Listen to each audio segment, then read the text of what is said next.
ज़ाहिर है आप बाकायदा तौर पर जानते हैं कि क्या क्या हो रहा है, किस तरीके से लॉ मिनिस्ट्री इस हवाले से काम कर रही है। बिलावल भुट्टो ज़रदारी ने 3 के अलावा तमाम बातें कर दी हैं मुस्तरद। कल उनका इजलास हुआ 243 पर उन्होंने कहा कि हम राज़ी हैं, बाकी के लिए कल बात करेंगे। बाकी और 2 चीज़ों के लिए वो माने, ट्रांसफ़र ऑफ जजेस, बट उसकी भी एक कंडीशन है, उस पर मैं आऊँगा। और दूसरा जो कॉन्स्टिट्यूशनल कोर्ट है, मगर उसमें भी वो इस बात पर माने कि आप चार्टर ऑफ डेमोक्रेसी की दीगर चीज़ों पर बात करें। तो जो बातें दूसरी थी कि NFC में जो प्रोविंशियल शेयर है उसमें प्रोटेक्शन को रिमूव कर दिया जाए, इसके अलावा जो दीगर मामला थे वो सब मुस्तरद कर दिए पीपल्स पार्टी ने। हुकूमत कैसे आगे बढ़ेगी? बिस्मिल्लाहिर्रहमानिर्रहीम। शाहज़ेब साहब बहुत बहुत शुक्रिया। देखें, बिल्कुल इसके जो कॉन्टोर्स हैं वो आपके सामने हैं। बिलावल साहब ने अपनी ट्वीट के थ्रू भी और इवन अदरवाइज़ अभी जो रिसेंटली उनकी CEC की दूसरी मीटिंग के बाद जो उन्होंने प्रेसर किया है, जो प्रेस कॉन्फ्रेंस हुई है, वो आपके सामने है। जो एरियाज़ जिन पे काम हो रहा था वो आपके सामने है कि आर्टिकल 243 ऑफ कोर्स, उसके साथ साथ कॉन्स्टिट्यूशनल कोर्ट, उसके साथ जो एजुकेशन और पॉपुलेशन के ऊपर, और उसके साथ साथ ट्रांसफ़र ऑफ जजेस भी थे, और उसके साथ साथ एक और एरिया था जो डुअल नेशनैलिटी का एरिया था, जिसमें मुझे नहीं समझ आई कि बिलावल साहब ने क्यों किस बेसिस पे एतराज़ उठाया है। बिकॉज बसीयत पार्लियामान एज पार्लियामेंटेरियंस, जब हमारे पास ये राइट नहीं है कि हम किसी और मुल्क का पासपोर्ट रख सकें और इलेक्शन जो है मेंबर ऑफ द पार्लियामेंट रह सकें, तो जो सर्विस ऑफ पाकिस्तान में लोग हैं, डिफेंस फोर्सेस, जुडिशरी जो हुकूमत में हैं, ब्यूरोक्रेसी में हैं, बिल्कुल एक टाइम लाइन के साथ ये चीज़ वाज़ेह थी कि आपको डिक्लेयर करनी होगी अपनी नेशनैलिटी, अगर डुअल नेशनैलिटी है, और आपको रिनाउंस करनी होगी किसी दूसरे मुल्क की शहरियत। तो इस पे तो मेरे ख्याल से इत्तेफाक हो सकता था, ये कोई ऐसी बड़ी बात नहीं थी। इफ एनीथिंग ये तो बड़ी उन्होंने कहा कि पार्टी के अंदर भी इत्तेफाक राय नहीं हो सका। उन्होंने एक तो 3 बातें वो बताई जिसमें पार्टी के अंदर इत्तेफाक राय हुआ, बाकी बातें वो बताई जिसमें पार्टी में इस बात पर इत्तेफाक राय हुआ कि पार्टी उनको मुस्तरद करती है। डुअल नेशनैलिटी पर उन्होंने कहा कि आपस में इत्तेफाक नहीं हो सका। आप ये कह रहे हैं कि ये सिर्फ और सिर्फ जो सरकारी मुलाजमीन हैं, चाहे वो फिर अदलिया से वाबस्ता हो, चाहे वो आर्म फोर्सेस से वाबस्ता हो या ब्यूरोक्रेसी से वाबस्ता हो, उनके लिए डुअल नेशनैलिटी उसी तरीके से ख़त्म की जा रही थी जैसे कि पार्लियामेंटेरियंस के लिए है, और लोगों के लिए नहीं। ये प्रपोजल है जी, एब्सोल्युटली। और उसमें सर्टेन एक्सेप्शंस थी कि जो कॉन्ट्रैक्चुअल एम्प्लॉयज़ हैं या जो टेक्निकल नो हाउ रखते हैं, जो टेक्निकल जिनके पास नॉलेज है, जो आप कॉन्ट्रैक्ट पे जो मुलाजमीन तो नहीं कहूँगा मैं, it's not probably an appropriate word, but लेकिन जो कॉन्ट्रैक्चुअल एम्प्लॉयज़ हैं इस हवाले से जो हुकूमत में वेरियस मिनिस्ट्रीज़ में भी काम करते हैं, उनके लिए कुछ सर्टेन एक्सेप्शंस थी। But I think this is something that we could have agreed upon. लेकिन उस पर बिल्कुल उन्होंने कहा कि पार्टी के अंदर CEC के अंदर इत्तेफाक राय नहीं हो सका। बरकैफ आगे बढ़ते हुए मैं समझता हूँ कि जो ट्रांसफ़र ऑफ जजेस के हवाले से उनकी तजवीज़ है, वो हुकूमत बिल्कुल इसको ज़ेर गौर लाएगी। And I think it's something that's very fair कि जो जज है उससे भी आप पूछ लें, वही JCP का जो मैकेनिज़्म है उसके अंदर वो 2 मेंबर्स आ जाएं, जिस अदालत में जाना है उसका हाई कोर्ट का जो है चीफ जस्टिस हो, और जिस अदालत से जा रहा है उसका चीफ जस्टिस हो। So that's absolutely fine, that's something that we can work on. उस पे काम हो सकता है। अगर यही करना है हम इस पे काम करेंगे। मगर अगर यही करना है कि जज से भी पूछना है, और जो जिस हाई कोर्ट से वो जा रहा है उसके चीफ जस्टिस को भी बुला के मेंबर बना लें, जिसमें जा रहा है उसके चीफ जस्टिस को भी बुला के मेंबर बना लें, और अगर ज़रूरत हो तो जज को भी बुला के पूछ लें, तो फिर एग्जिस्टिंग मैकेनिज्म ही रहने दीजिए ना। उसमें भी यही है कि दोनों हाई कोर्ट्स के चीफ जस्टिस जहाँ से जा रहा है और जहाँ पर जा रहा है और जो जज है उसकी कंसेंट ली जाएगी, तो वही रहने दीजिए। लेकिन इसमें देखें कि एग्जीक्यूटिव का जो रोल है वो ख़त्म होना चाहिए। एग्जीक्यूटिव का रोल इसमें नहीं होना चाहिए, बिकॉज ऑब्वियसली एक अभाम था इसी हवाले से, जो पिटिशन हुई सीनियरिटी के हवाले से, ट्रांसफ़र ऑफ जजेस के हवाले से, हमने एक बड़ी साफ नीयत के साथ ये तमाम तर मामला सामने रखा और प्रपोजल लेके आए, ताकि कल को एग्जीक्यूटिव के ऊपर कोई बात ना आए या गवर्नमेंट के ऊपर कोई बात ना आए। ये वही मैकेनिज़्म हो जो इदारा इंडक्ट करता है, जो इदारा डिसमिस कर सकता है, वही अदारा ट्रांसफ़र भी कर सकता है, और वही फोरम होगा जो जुडिशल कमीशन ऑफ पाकिस्तान का फोरम है। और इसी हवाले से हमने प्रपोजल सामने रखा था। अच्छा, मगर उसमें मसला ये ना कि जो कंसेंट है कंसर्न जज की कि वो ट्रांसफ़र लेना चाहता है या नहीं लेना चाहता, जब आप एग्जीक्यूटिव का रोल ख़त्म कर रहे हैं, या फिर जो executive for the time being judicial commission में जो इस वक्त जो एग्जीक्यूटिव है, जो आप हैं, वो कोई रुकावट नहीं हो रही है, जो फैसले हैं वो मिल जाते हैं आपको, तो इसलिए असल में तो जो जज है उसकी कंसेंट ख़त्म हो रही है, और जो एग्जीक्यूटिव है उसकी मुदाखलत फ़िलहाल इतनी रहेगी आने वाले सालों में जो भी हो। और जजेस के लिए बड़ा मुश्किल हो जाएगा कि इस्लामाबाद हाई कोर्ट का जज अगर किसी एग्जीक्यूटिव को पसंद नहीं है, लाहौर हाई कोर्ट का नहीं पसंद, तो उसे दूसरी अदालत में ट्रांसफ़र कर दिया जाएगा, और अदालत की जो आज़ादी है वो मुतासिर होगी, जो पहले ही बहुत ज़्यादा हो रही है। नहीं, ऐसा नहीं है, ये बड़ा गलत एक तासुर है। मैं समझता हूँ कि इस तमाम तर मामले के हवाले से, क्योंकि वहाँ पे गवर्नमेंट की रिप्रेजेंटेशन तो सिर्फ चले 4 वोट्स होंगी, लेकिन आप बाकी दीगर चीज़ें देखें, वहाँ पे जजेस बैठे हैं, सुप्रीम कोर्ट के जजेस हैं, कॉन्स्टिट्यूशन कोर्ट के जज साहिबान होंगे, दीगर सीनियर मोस्ट जज साहिबान हैं, तो सिविल सोसाइटी भी वहाँ पे रिप्रेजेंटेड है। हुकूमत के तो चलें एक सेनेटर कर लें, एक MNA कर लें उस कमेटी में, और उसके अलावा एक लॉ मिनिस्टर अगर काउंट करते हैं, अटॉर्नी जनरल काउंट करते हैं, तो ये 4 वोट्स हैं। इसके अलावा तो हुकूमत के पास वोट्स नहीं हैं उस कमेटी में। मैं समझता हूँ कि ये अच्छी बात है, और इसको इसी हवाले से देखना चाहिए कि एग्जेक्टिव का रोल कम हो, और जो उनका कंसेंट है, वेदर दैट्स बाइंडिंग और नॉट, ये अब डिसाइड होना है, अब देखना है। तजवीज़ आई है, इसके ऊपर काम होगा, देखा जाएगा, और फिर इसकी हवाले से आगे बढ़ा जाएगा। सर, मगर मैं अभी तो देखें ना, वो है ना कि बार काउंसिल का नुमाइंदा भी सपोर्ट कर रहा होता है गवर्नमेंट के डिसीजंस को। जजेस में उस तरीके से कंसेंसस नहीं है जितना हुकूमत में कंसेंसस और बार काउंसिल में कंसेंसस, और जो स्पीकर का नुमाइंदा उसमें कंसेंसस। इस वक्त तो कोई एक फैसला बताइए जो हुकूमत चाहती थी मगर जुडिशल कमीशन उसके अगेंस्ट गया है। देखिए, ऑब्वियसली बार काउंसिल की वोट तो हमारे खाते में नहीं डाल सकती ना। बार काउंसिल तो नुमाइंदा है, उनका जो रिप्रेजेंटेटिव है वो वकला बरादरी की नुमाइंदगी है, वो उस बार काउंसिल की नुमाइंदगी है।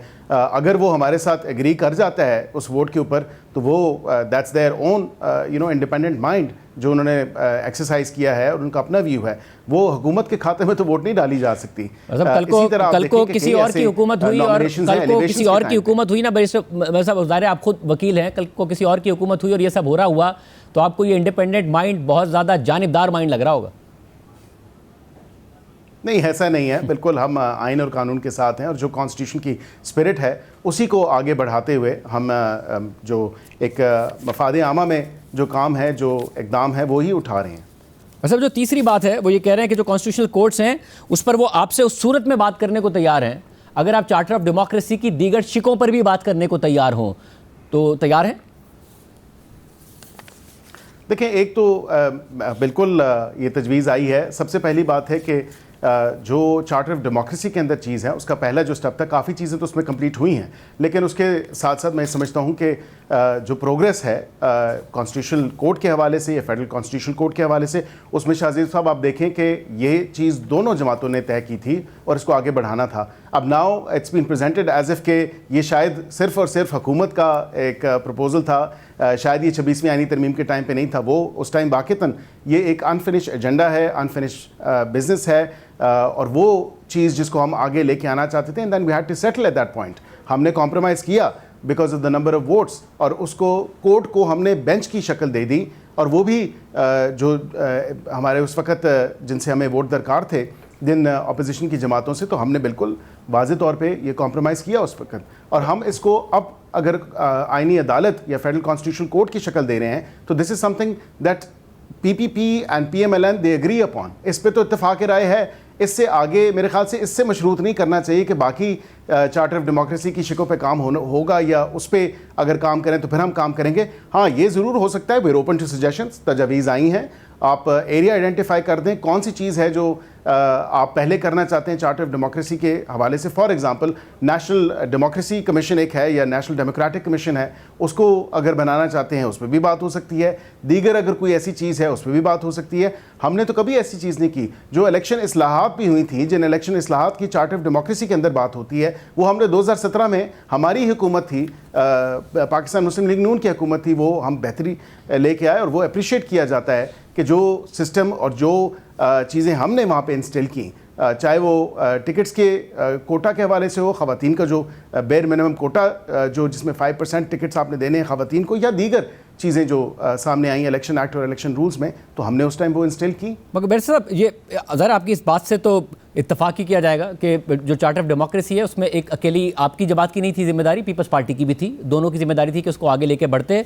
अब अगर आगे लेके बढ़ना है और आप कहते हैं उसमें बहुत सारी चीज़ों पर हुआ है, तो अगर बिलावल बात करना चाहते तो आप लोग तैयार होंगे? क्योंकि चार्टर ऑफ डेमोक्रेसी में तो ये भी था कि जो एंटी टेररिज्म और अकाउंटेबिलिटी कोड्स हैं इनको ख़त्म किया जाएगा, ऑर्डनरी कोर्ट्स में इनके मुकदमा चलाए जाएंगे, ट्रूथ एंड रिकन्सिलिएशन कमीशन बनाया जाएगा ताकि जांचा जा सके कि किस तरीके से कैद किया गया, सियासी परसिक्यूशन की गई। नैब को ख़त्म करके बाकायदा तौर पर इसका एहतसाब किया जाएगा कि इसने किस तरीके से जो है वो लोगों को विक्टिमाइज़ किया। इसके अलावा ये भी था कि कोई भी जमात ना तो मिलिट्री रेजिम को ज्वाइन करेगी, ना ही मिलिट्री स्पॉन्सर्ड गवर्नमेंट का हिस्सा बनेगी। अब तो आप खुद कहते हैं कि हाइब्रिड 2 है, पीपल्स पार्टी भी आपको इसमें सपोर्ट करती है।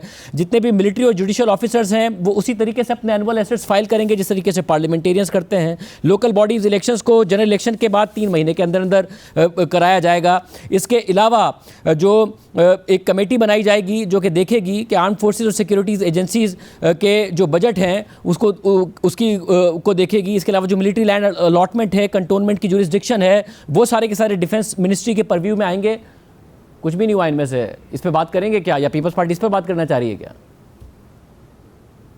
देखिए, उन्होंने ये बात इससे मशरूत अगर की है तो उनकी तरफ से वाज़े तौर पे तजवीज़ आनी चाहिए, वे फॉरवर्ड होना चाहिए। कौन सा वो ऐसी चीज़ है जिस पे वो पहले बात करना चाहते हैं? जहाँ पे आपने बात की अकाउंटेबिलिटी कोर्ट्स की और एंटी टेररिज्म कोर्ट्स की, मैं एंटी टेररिज्म कोर्ट्स के हवाले से ये बात ज़रूर कहूँगा कि जो एक अभी हालिया लहर है दहशतगर्दी की, तो उस हवाले से आप देखें तो ऑब्वियसली आपको एंटी टेररिज्म कोर्ट्स चाहिए, और जो टेरर अटैक्स हैं, ये टेरर ग्रुप्स हैं, उनको प्रोसिक्यूट करने के लिए, उनके खिलाफ एक्शन लेने के लिए, और ताकि वो अकाउंटेबल भी हों अपने जो उनके एक्शंस हैं, उनको कानून के मुताबिक, आइन के मुताबिक जो है कानून अपना रास्ता अख्तियार करे, उनकी प्रोसिक्यूशन होनी चाहिए। ये तो नहीं है कि आप एंटी टेररिज्म कोर्ट 2006 में या 2005 में, उस वक्त की सिचुएशन ऐसी नहीं थी, बट द सिचुएशन इन 2025 जो 2025 की सिचुएशन है 20 साल बाद, तो कम अज़ कम वो तो बहुत मुख्तलिफ है। और बिलखुसूस अभी हालिया पिछले 2 साल के दौरानिए के अंदर आप देखें तो दहशतगर्दी की लहर में तेज़ी आई है, और ये इशू एड्रेस होना चाहिए थ्रू एंटी टेररिज्म कोर्ट्स होना चाहिए, थ्रू इंटेलिजेंस बेस्ड ऑपरेशंस होना चाहिए, through strict and stringent measures होना चाहिए, जो कि हुकूमत ले रही है। मतलब फिर मुझे ये बताएगा कि क्योंकि अब वो मुतालबात कर रहे हैं, तो बिलावल भुट्टो ज़रदारी साहब से पहले कितने मुज़ाकरात हुए थे?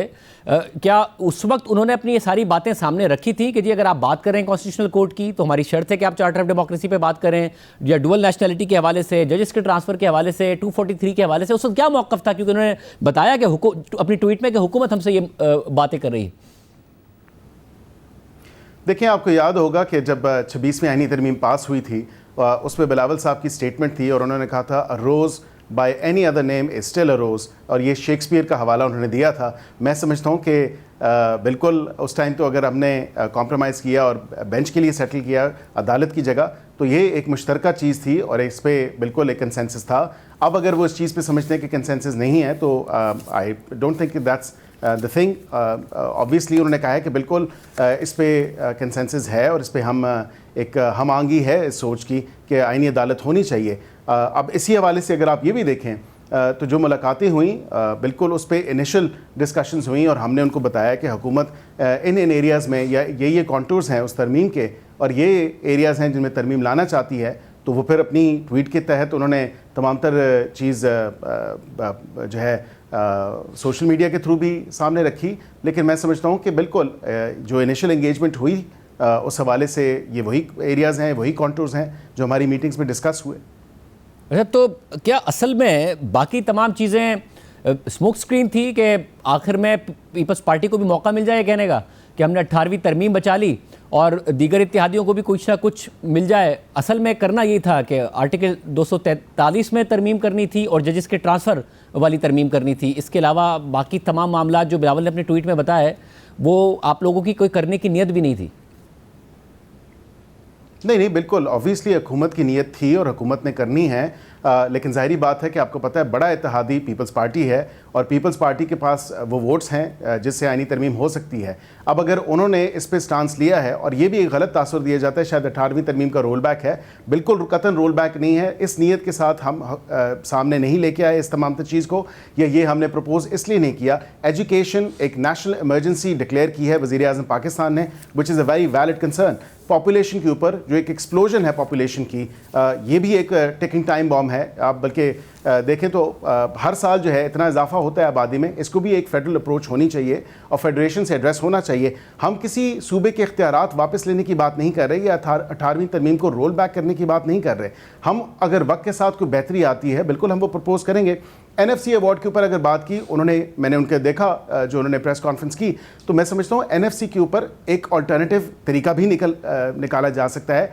अगर वो कहते हैं कि आर्टिकल 160 में उसको एड्रेस ना किया जाए फिल वक़्त इस आईनी तरमीम में, तो मैं समझता हूँ कि बिल्कुल उन्होंने वे फॉरवर्ड भी बताया है, जो हमारे जहन में भी था कि इसके ऊपर एंगेजमेंट हो सकती है, और अल्टरनेटिवली आप उसको काउंसिल ऑफ कॉमन इंटरेस्ट में भी कर सकते हैं, दीगर उस पर मशावरत कर सकते हैं, और उन्होंने विलिंगनेस शो की है। So that's a welcome step. हम समझते हैं कि बिल्कुल सूबों की खुद मुख्तारी और सूबों के ऊपर जो सूबों का शेयर है वो होना चाहिए, लेकिन ये जो इम्बैलेंस है विद रिगार्ड्स टू वफाक, कि वफाक को तो कम से कम देखें ना, आप पीछे नहीं छोड़ सकते, ये कमज़ोर नहीं कर सकते। वफाक को भी उतना ही स्ट्रेंथन करना है जितने सूबों को स्ट्रेंथन करना है। So we will have to work and fix this imbalance. Imbalance कैसे फिक्स होगा? इस तरह फिक्स होगा कि जो सूबों को 57.5% मिलता है वो मिले, मगर कुछ खर्चे उनको ट्रांसफर कर दिए जाएं, ये होगा?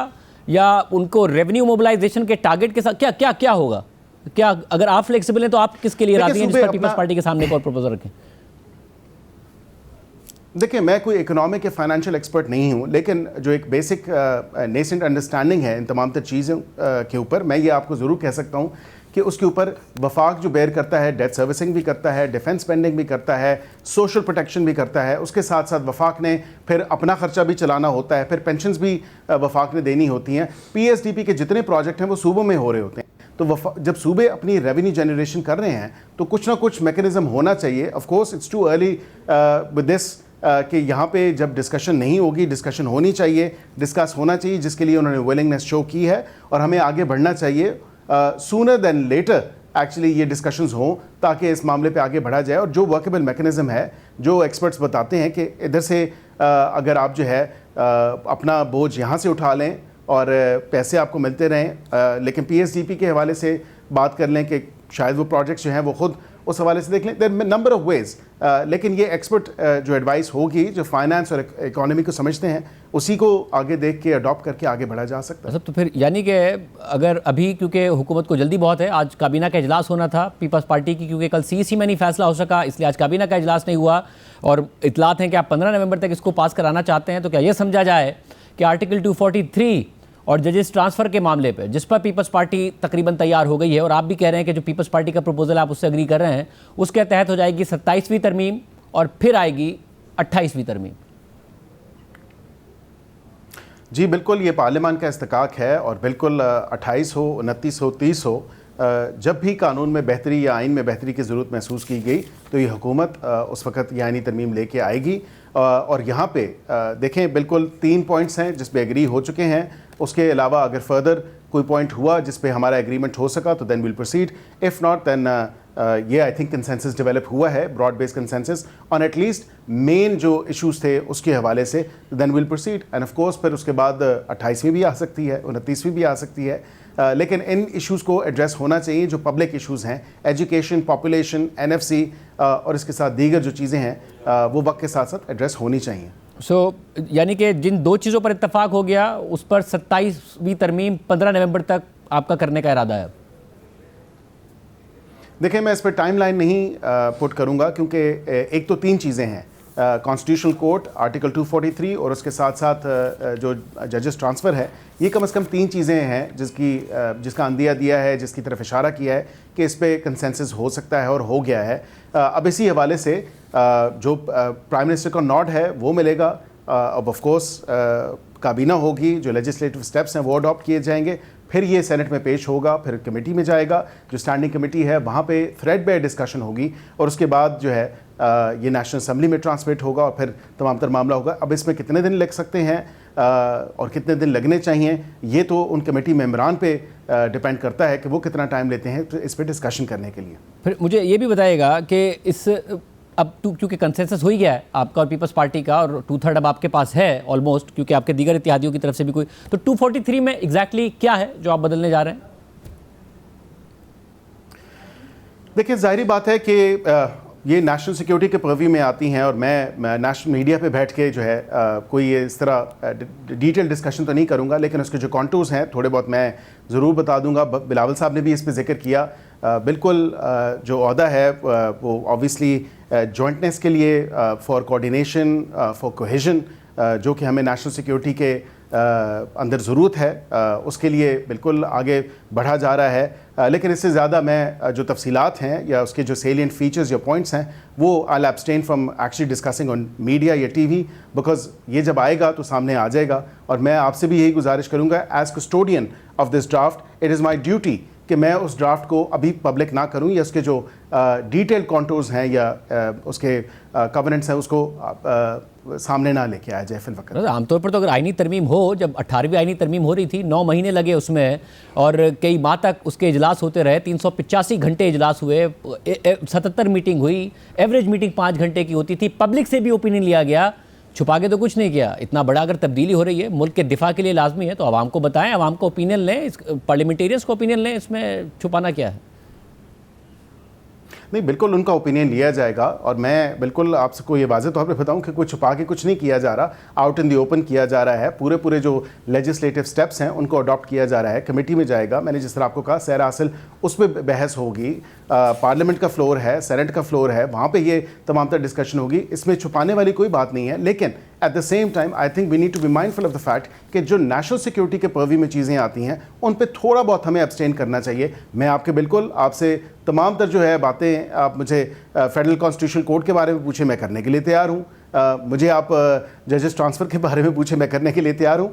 बट सर्टन ऐसी चीज़ें होती हैं जो कि आपको ऑब्वियसली जो रेकनिंग हुई है, जो इदराक हुआ है हालिया पाक भारत जंग के बाद, जो मार्का हक और बनियान मसूस की कामयाबियां हैं अल्हम्दुलिल्लाह, उसके बाद हमें अपनी जो फोर्सेस हैं उनको फर्दर स्ट्रेंथन करना है, उनकी कोऑर्डिनेशन, उनकी जो कोहेजन है वो उसको मज़ीद बेहतर और फ़ाल बनाना है। तो उस हवाले से चीज़ें हैं वो आ जाएंगी और वो आपके सामने होंगी, आउट इन दी ओपन होंगी और आवाम के सामने भी होंगी और उस पर पूरी डिलिबरेशन होगी। ऐसा नहीं है कि कोई उस पर बहस नहीं होगी।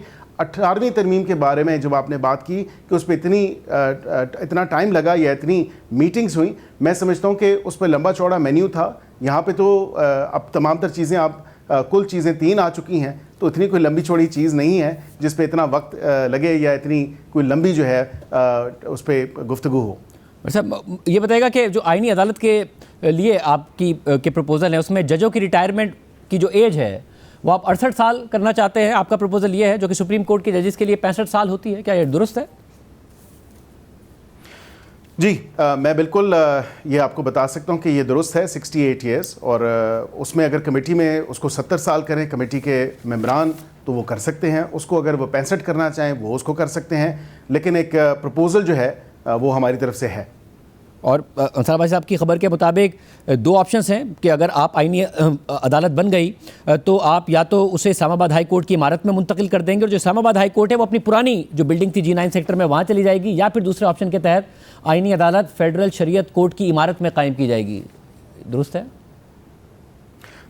देखें आई कैन नाइदर कन्फर्म और डिनाई, लेकिन मैं इतना ज़रूर आपके साथ शेयर कर सकता हूँ कि मुख्तलिफ प्रपोजल्स देखे जा रहे हैं जो कॉस्ट इफ़ेक्टिव हों, जिसमें सरकार का इतना पैसा ना खर्च हो इस हवाले से, बिकॉज ऑब्वियसली कॉन्स्टिट्यूशनल कोर्ट है, so has to be on the constitutional Avenue.